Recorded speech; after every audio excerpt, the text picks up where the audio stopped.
Okay, we're ready to start our program tonight.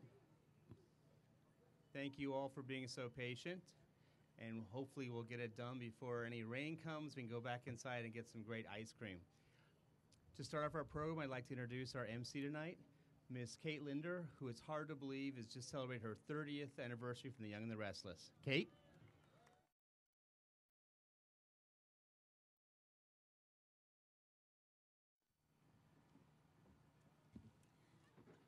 30 years, I know. Gosh, it's great to see all of you here. You all look great. I see some returning faces and some new faces, and it's wonderful to be here. I want to thank you for joining us tonight on Freedom Plaza for the ALS Association's Candlelight Tribute Rally. As Steve said, my name is Kate Linder, and I am the celebrity spokesperson for the ALS Association. And I'm very pleased to be here with you on this beautiful evening in our nation's capital. We gather together again this evening to pay tribute to our loved ones who have been taken from us by ALS and to honor those living with and fighting Lou Gehrig's disease. Now, tonight, you will hear from 3 advocates who will share the stories of their families whose lives have been touched by ALS. Just like all of you gathered here this evening. We will hear from Susan Wallace from Virginia, who will share about her husband, Tony, a military veteran, diplomat, professor, and loving father who lost his fight with ALS just 4 years ago. 13-year-old Brock Browning from Idaho will tell us about his father, Steve, who attended this conference with him just a few years ago and helped teach him that our actions here in Washington can and do make a difference. And we will hear from my friend Andrew Brophy, who will share memories of Nan, his grandmother who developed ALS when Andrew was just 6 years old, but on whose behalf he continues to advocate some 30 years after ALS took her from him and his family. Each of our speakers and those they honor have been tremendous advocates for our cause. And while they and all of you are here tonight to pay tribute to those we have lost, we are also here to join together and with one voice proclaim that we will, what will we do? We are going to overcome this disease, right? That's right. And you know what else we're going to do? We're going to find a treatment and a cure.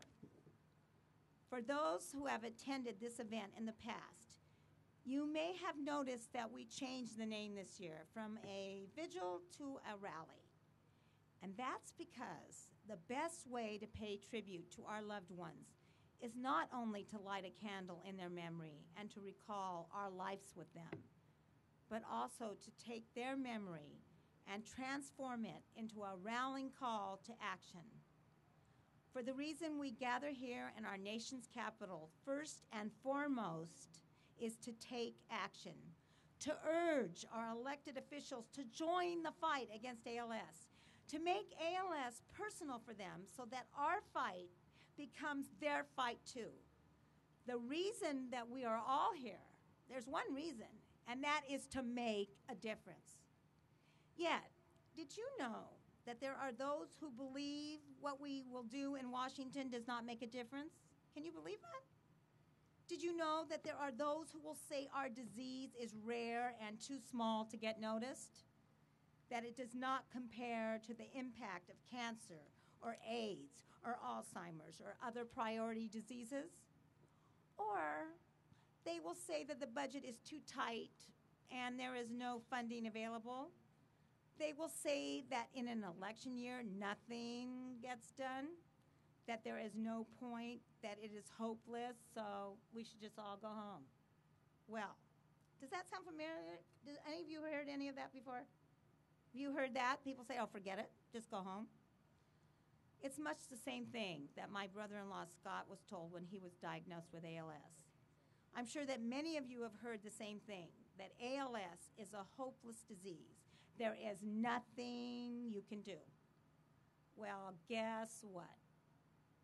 I'm here to tell you that it is not hopeless, that there is something that we can do that not only will make a difference for the future, but for those living today. Just look at what you've been able to accomplish. When the law said that people with ALS had to wait 2 years before getting Medicare, we said, no, that is not acceptable. We changed the law. Nobody thought we could, but we did it. In fact, we're the only ones to have done it. It hasn't been done for cancer, not for AIDS or Alzheimer's or any other disease. When we learned that veterans were at greater risk of ALS, we secured unprecedented benefits that provide monthly compensation, full health care, grants to adapt a house, purchase an accessible vehicle, and much, much more. The regulations for ALS are unlike those for any other disease. Everyone said that we couldn't do it, but we did. We've created a research program at the Department of Defense with the specific goal of finding a treatment. We enacted the ALS registry, what may become the single largest ALS research project ever created. Again, nobody thought that we could do it, but we did. We persevered, we took action, and we made a difference.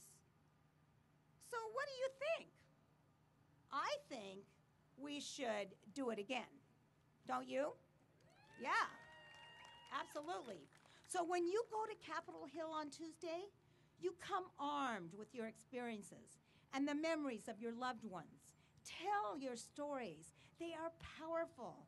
And through your actions here in Washington, we will overcome this disease and find a treatment and a cure. I'm going to introduce our speakers in a few moments. However, following their remarks, we're going to light our candles as we listen to a musical tribute by Master Sergeant Caleb Green and his accompanist Sergeant Major Tony Knocker. We then will pause both to pay tribute to those fighting and lost to the disease and to symbolize our efforts to light the way to a treatment and cure. Following the lighting of the candles, we then will ask you to just stay a few minutes longer so that we can take a group photograph. Chapters and all of the individuals are invited to take group photos following the vigil. So now, I'm sure you're going to want to hear this wonderful speaker. Our first speaker this evening is Susan Wallace.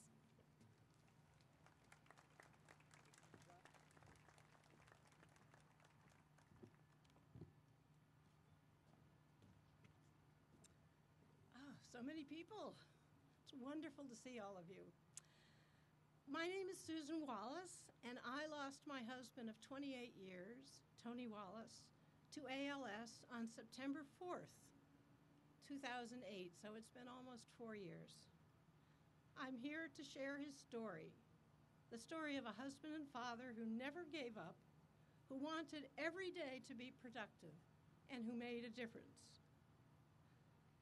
Tony was a doer. He was not one to sit around and let life pass him by, whether before ALS or after.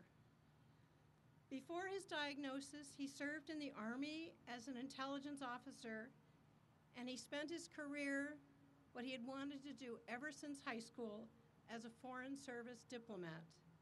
He lived all over the world, in Ecuador, Pakistan, India, Tunisia, and England. When he, quote, retired, he didn't really retire, but instead he began to work on a PhD in public policy while also working in government affairs for Westinghouse, which has a Washington office. He was also an adjunct professor at George Mason University. Yes, Tony kept very busy. He always looked for the next opportunity when one door closed, and he always managed to change his focus and place his enthusiasm and hard work in another endeavor. That's who he was, and is one of the many reasons I loved him. Tony was never sick. He was the healthiest person I knew. We used to joke that the only time he had been in the hospital was when he was born. But of course, that changed when he was diagnosed with ALS. When that happened, it felt like we had been hit by a train. I remember walking hand in hand to the Metro here in Washington with Tony after receiving the diagnosis and being just overwhelmed by the news. Yet Tony, in typical Tony fashion, went to teach his class that night. That's what he did, and he was not about to let ALS change that. Tony decided from day one that he would, quote, play the cards he was dealt, realizing that he had been so fortunate throughout his life in so many ways that he had no reason to complain. He never said, "Why me?" I would have. He wanted to live every day to its fullest. But the diagnosis did change Tony's perspective on things. Instead of always putting his nose to the grindstone and getting things done, he now decided to take the time to smell the roses. He concentrated on the beauty in everyday life, the companionship of family and friends, and he became more patient, something our son and I really appreciated. The disease was difficult, though, as it progressed, but we had our share of funny moments. For example, when Tony had lost the ability to walk and was in hospice care at home, our cat felt that it was his duty to protect Tony. He would lie at the foot of the bed and stand guard, so that whenever anyone besides me or our son came to the bed, he would hiss and threaten to attack. This posed quite a few challenges for the hospice nurse and our private duty caregiver. I mentioned earlier that when one door closed, Tony always looked for the next opportunity. Well, that's what he did with ALS. He became a tremendous advocate. He started a blog about his experiences to share with others who had ALS, to share with the world. He went to support groups.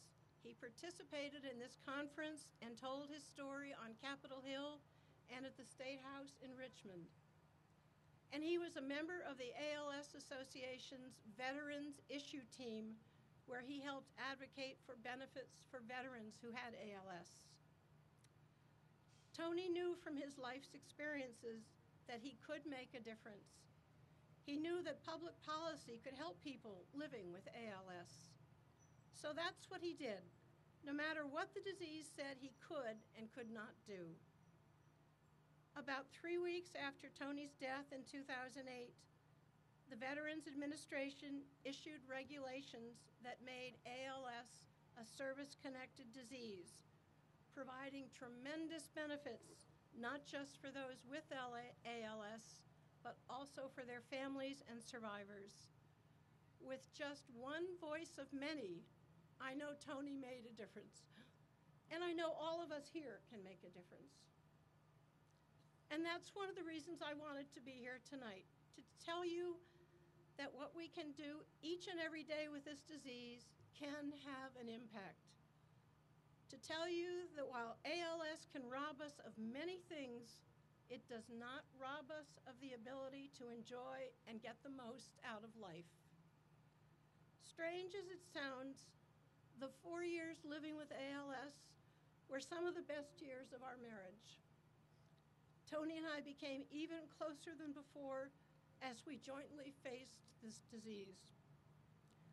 We had the opportunity to say those things to each other that you always mean to say, but you never seem to have the time to say them.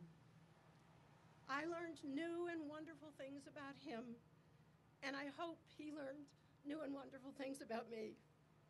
And together, we both learned to take time and smell the roses. Thank you.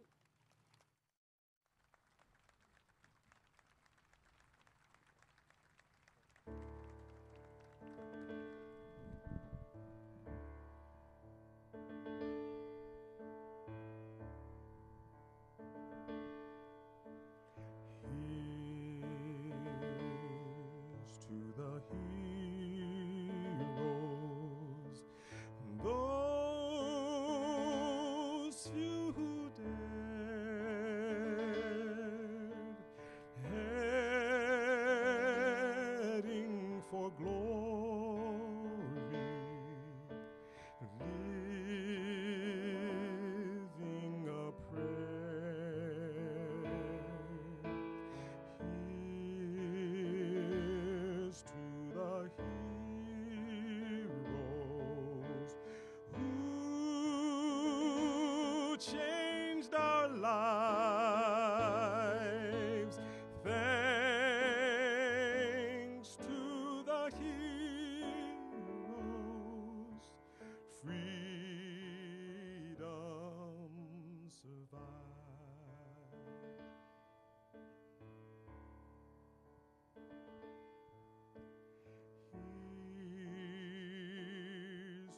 the heroes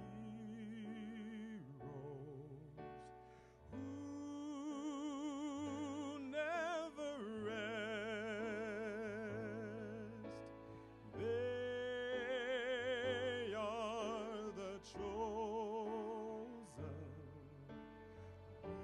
We are the blessed. Here's to the heroes who aim so high. Here's to the heroes who do or die. Here's to the heroes who aim so high.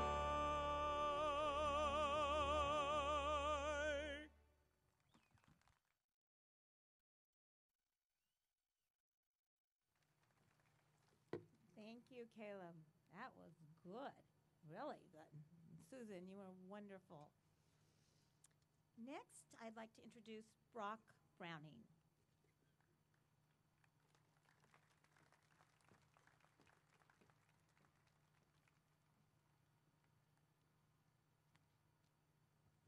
Hello, everybody. My name is Brock, and my dad was diagnosed with ALS 6 years old. 6 years ago, when I was 6 years old. Shortly afterward, he received his diagnosis. My dad found a T-shirt with this quote on it: "Life is not a journey to the grave, with the intention of coming in a pretty and well-preserved body, but rather to skid in broadside, thoroughly used up, totally worn out, and loudly proclaiming, 'Wow, what a ride.'" My dad chose to live that way. For 6 years, he fought ALS. Coming here to talk to our senators and congressmen was part of that. We have also made other trips besides D.C., including Disney World, New York City, Alaska, and Yellowstone. We are living life to its fullest. We were able to tell our senators and congressmen what it was like to live with ALS. Encourage them to join the fight for research and support for patients. Then we would spend a few days with our family going to museums, Smithsonian's, and monuments and different things like that around D.C. and Virginia and New York City. And that gave me more time to spend with my dad and learning about our nation's history. Even with ALS, my dad made to almost all of my baseball games, even if they were in Bonners Ferry, which is about a mile or an hour away, which is quite a long ways if you can't hold your head up. We would load his wheelchair, dinner in his feeding pump, and lots of blankets because it is cold in North Idaho in the spring. And then we'd head to wherever the game was. And sometimes my mom would forget to take the crimp off of his feeding tube, and we would have a blowout, and it was quite messy. One time when we were at Cirque du Soleil, we had to go to first aid just to clean it up.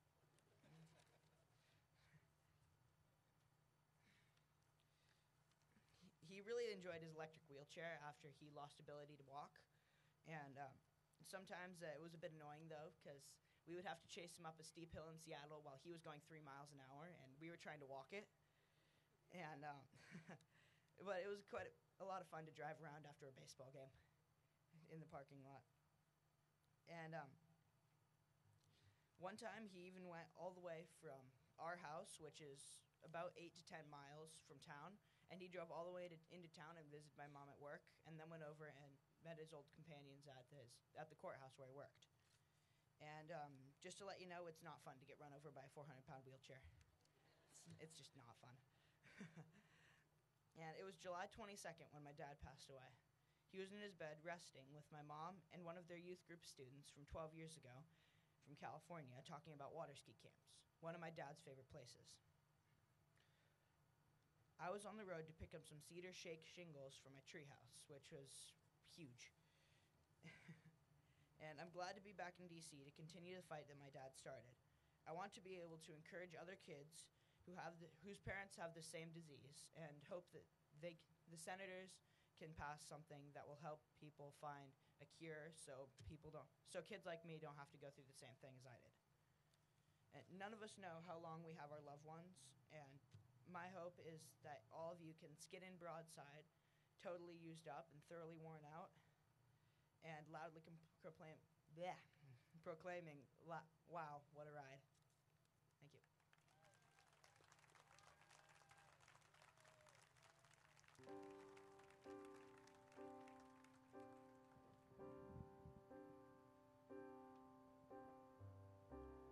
Listen to the song here in my heart, a melody I start but can't complete. Listen to the sound from deep within. It's only the beginning to find release. Oh, the time has come for my dreams to be heard. They will not be pushed aside and turned into your own. I'm alone at a crossroad. I'm not at home in my own home. I've tried and tried to say what's on my mind. You should have known. Oh, now I'm done believing you. You don't know what I'm feeling. I'm more than what you've made of me. I follow the voice that you gave to me, but now I've got to find my own. You should have listened. There is someone here inside, someone I thought had died so long ago. I'm screaming out for my dreams to be heard. They will not be pushed aside or worse into your own, all 'cause you won't listen. Listen, I'm alone at a crossroad. I'm not at home in my own home. I tried and tried to say what's on my mind. You should have known. Oh, now I'm done believing you. You don't know what I'm feeling, more than what you made of me. I followed the voice that you gave to me, but now I gotta find my own. I'm screaming out, but I'll be moving on. If you don't, if you won't listen to the song here in my heart, a melody I start, but I will complete. And oh, you know I'm done believing you. You don't know what I'm feeling. I'm more than what you've made of me. I follow the voice you think you gave to me, but now I gotta find my own, my own.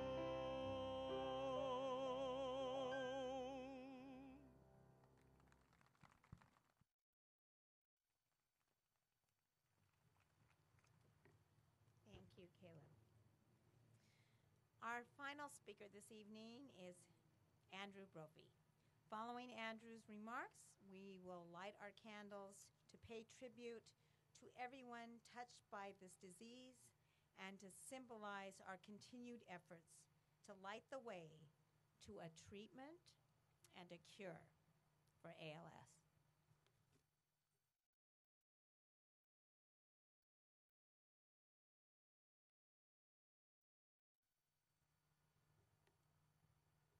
Good evening.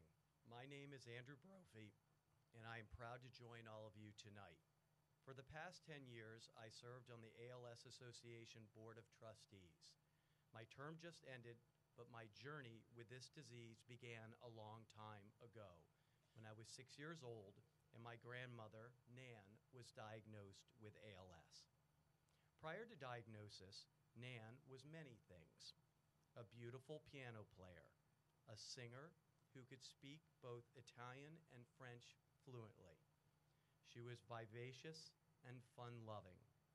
She had spent the 1930s sport fishing with my grandfather, whether in the Florida Keys or 25 miles off the Maryland coast at the Jack Spot, named for her brother-in-law and still one of the best fishing spots in the mid-Atlantic states. Absolutely nothing held her back. Nan's diagnosis went much the same way as it has for so many. After experiencing the symptoms and the repeated diagnoses and misdiagnoses, she was told she had ALS in 1970 at the Leahy Clinic north of Boston, Massachusetts. When the doctor asked her whether she knew what ALS was, he was shocked by her response. Yes, she knew very well what ALS was. Lou Gehrig had been a friend. 31 years earlier, she had been dancing at a New Year's Eve party in New York. During the evening, her friend apologized that he was having trouble dancing and that his foot kept catching the carpet as they moved around the room. Later that year, Nan and the rest of the world learned that her dance partner and friend had been diagnosed with ALS and that he would never play baseball again. He was Lou Gehrig. My grandmother lived in Washington, D.C. here, about 3 miles from where I grew up. As my mother was Nan's only child living in the area, she became Nan's main caretaker. But all of us were part of the team that took care of her. Usually my job was to tell Nan stories and distract her while nurses would help her dress or my mother would get her ready to go out. There were hours and hours spent with her trying to decipher exactly what she wanted as her speech failed, getting her something to drink as she got a dry mouth, and finally being her chauffeur in a wheelchair when she could no longer walk. Taking care of her just seemed to be what we did. When Nan passed, and for many, many years after, I was angry. Angry at ALS, at what the disease had taken from me, all the things I never got to experience with her, dancing, fishing, even just getting to hear about life from her. Most of all, though, I was angry because it had taken those things from my grandmother. She never got to experience them. ALS took her life much too soon. But as I've gotten older, married, and have children of my own, I've spent time reflecting on Nan and this disease. And I've seen that when bad things happen to us, when a disease as horrific as this one hits us, we naturally focus on what it takes from us. We're caught in the moment. We do focus on what we do not have, rather on what we do. And what we have today is hope. Exactly what Kate started talking about this evening. When Nan was diagnosed, there was very little that could be done to help her. Yet today I see hope all around me. In your faces and in the technologies that are now available to help people live better lives. I see it in the clinics and centers that provide so many vital services. I see it in the organizations that exist exclusively to help people with ALS and their families. I see it in articles about the clinical trials underway at Biogen, ISIS, Neuralstem, Cytokinetics, and many others. I see it in the faces of those like my Nan who are fighting this disease. And I see it right up the street here in the U.S. Capitol. We have hope. It is everywhere if we just let ourselves see it. Still, there are those who would hear the word hope and say hope is only the future, that hope is an empty word because it does not change our present circumstances. I disagree. Let's make hope happen. We have that opportunity. On Tuesday, when we share our personal experiences with members of Congress, we will tell the ALS story and urge Congress to join our fight. Some of them will enthusiastically embrace our cause, while others will hedge and say maybe not today. But do not let them deter you. do not let others dictate what we can and cannot accomplish. I know we can make a difference, and I know we are all making a difference, just as I have for the past 14 years during Advocacy Day activities. So when you go to Capitol Hill on Tuesday, let's do more than keep hope alive. Let's make it a reality. And a happy Mother's Day to all. Thank you.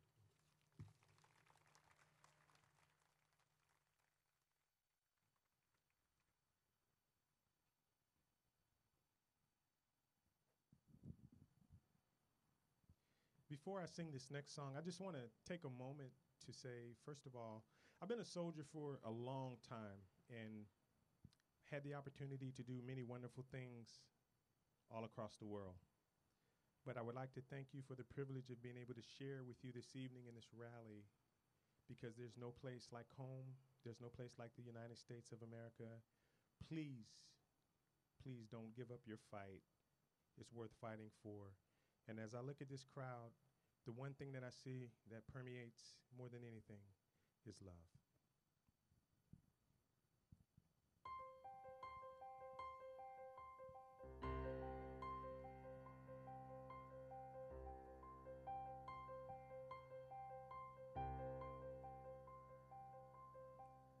I have often dreamed of a far-off place where a bright, warm welcome would be waiting for me, when the crowds would cheer when they see my face, and the voice keeps saying, this is where I'm meant to be. I will find my way. I can go the distance. I'll be there someday. If I can be strong, I know every mile will be worth my while.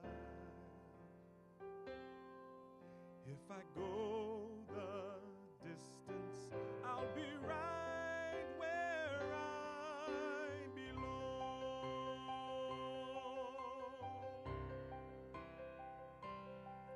Down an unknown road to embrace my fate. Though that road may wander, it will lead me to you. And 1,000 years will be worth the wait. But somehow it'll take a lifetime, and I will see it through, and I won't look back. I can go the distance, and I'll stay on track. No, I won't accept defeat. It's an uphill slope, but I won't lose hope. If I go the distance and my journey is complete.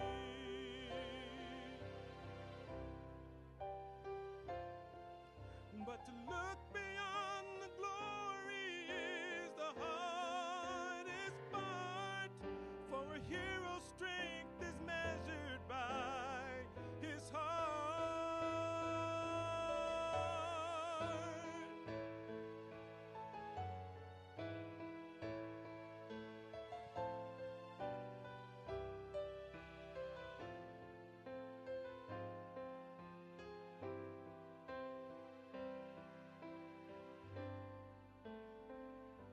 Like a shooting star, I can go the distance. I will search the world. I will face its harms. I don't care how far. I can go the distance. If I go the distance, I'll be right where I belong.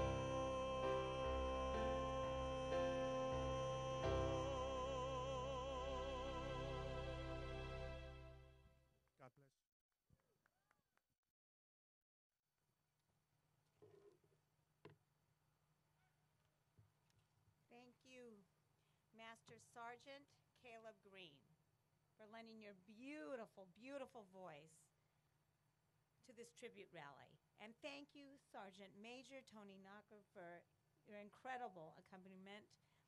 I want to thank also all of our speakers for sharing their experiences with us tonight. I know that this rally will remind us of why we are here in Washington and provide renewed purpose as we prepare for our meetings on Capitol Hill and continue to fight to end ALS. My friend Andrew Fleeson once said, "It doesn't matter how many breaths you take in this lifetime, but rather what you do with those breaths." I intend to use every breath I have to end ALS.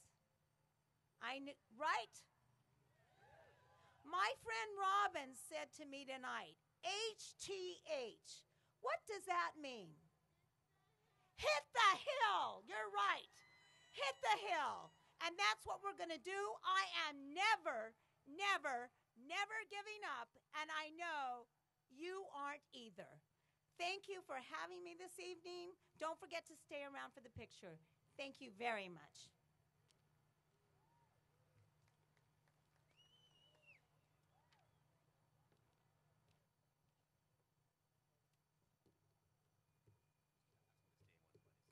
If you could just all stay where you are and we'll just get this picture, that'd be great. So don't move. Don't move, anyone. Don't move.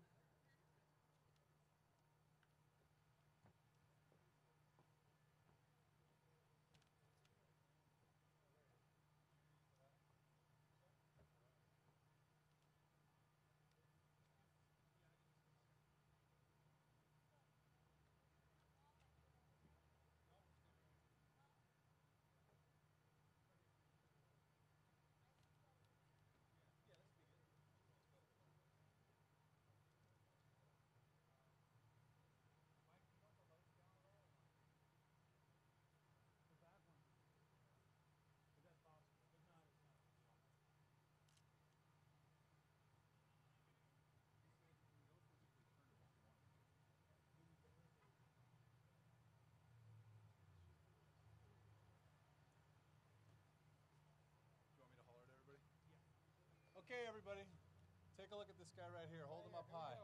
Hold him up so everybody can see him. There you go. Beautiful.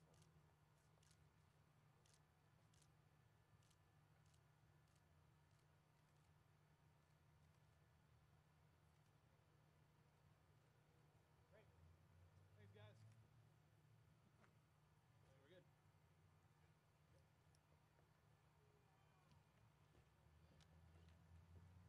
Okay, thank you all. If you want to have any group pictures, please stay around here, and the photographer will be happy to take any chapter or delegation pictures.